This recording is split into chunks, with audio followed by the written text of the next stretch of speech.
समस्त गुजराती राणा समाज और वडोदरा शहर राणा समाज की ओर से वडोदरा के वार्ड नंबर 7 के नवनियुक्त कॉरपोरेटरों का सम्मान समारोह आयोजित करवाया गया। नवी धरती राणावास होली चकला के पास एक कार्यक्रम का आयोजन हुआ। दरअसल समस्त गुजराती राणा समाज और साथ ही वडोदरा शहर राणा समाज की ओर से वार्ड नंबर 7 के निर्वाचित कॉरपोरेटरों का सम्मान समारोह आयोजित करवाया गया। तब इस दौरान कॉरपोरेटर मेघाबेन राणा, श्वेताबेन चौहान, आदित्य भाई पटेल और सचिन भाई खंडेलवाल इन सभी का शॉल उठाकर गुलदस्ता देकर सम्मान किया गया। तो वहीं वार्ड नंबर 7 के नवनियुक्त कॉरपोरेटरों की ओर से भी समस्त गुजराती राणा समाज और वडोदरा शहर राणा समाज का धन्यवाद अदा करते हुए आने वाले वक्त में जनता को त्वरित सहयोग देने की कोशिश करने की बात भी कही गई। तब आपको बता दें कि इस दौरान बड़ी तादाद में वडोदरा शहर राणा समाज के कारोबारी सदस्य और साथ ही वडोदरा शहर महिला राणा समाज के कारोबारी सदस्यों की मौजूदगी दर्ज की गई थी। राणा समाज के जो प्रमुख है जितेंद्र भाई राणा, उप प्रमुख राजेश भाई राणा, महामंत्री विपुल भाई राणा के साथ अन्य अग्रणी भी वहाँ पर मौजूद रहे थे।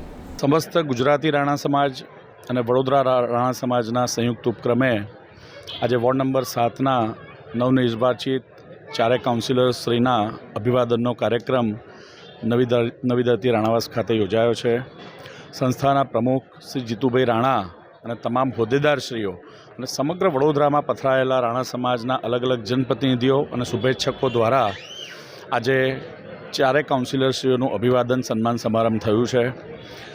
સમગ્ર ગુજરાતમાં જ્યારે સ્થાનિક સ્વરાજ્યની ચૂંટણીમાં ભારતીય જનતા પાર્ટીનો પરચમ લહેરાયો છે અને વડોદરામાં પણ ભારતીય જનતા પાર્ટીએ ખૂબ ઝળહળતી સફળતા હાંસલ કરી છે, ત્યારે વોર્ડ નંબર 7ના ચારે કાઉન્સિલરો ખૂબ જંગી બહુમતીથી ચૂંટાઈને આવ્યા છે। રાણા સમાજ કે જે એક સંગઠિત સમાજ છે અને વર્ષોથી જે 1995થી સમગ્ર ગુજરાતમાં એકતરફી ભારતીય જનતા પાર્ટીને બિનશરતી પ્રેમ આપતો રહ્યો છે, એનો ઋણ સ્વીકારનો કાર્યક્રમ અત્રે યોજાયો છે। જનપ્રતિનિધિ તરીકે તમામ સમાજના આગેવાનોને અને લોકોને ખાતરી આપી છે કે આવનારા દિવસોમાં જ્યારે પણ કંઈક જરૂર પડે ત્યારે જનપ્રતિનિધિ તરીકે આપની પડખે સદાય ઊભા રહીશું। લોકસેવાના કાર્યો અમારા માધ્યમથી થતા રહેશે। हमसे जुड़े रहने के लिए हमारे YouTube चैनल को सब्सक्राइब करें और नई वीडियो की नोटिफिकेशन के लिए बेल आइकॉन को दबाएं।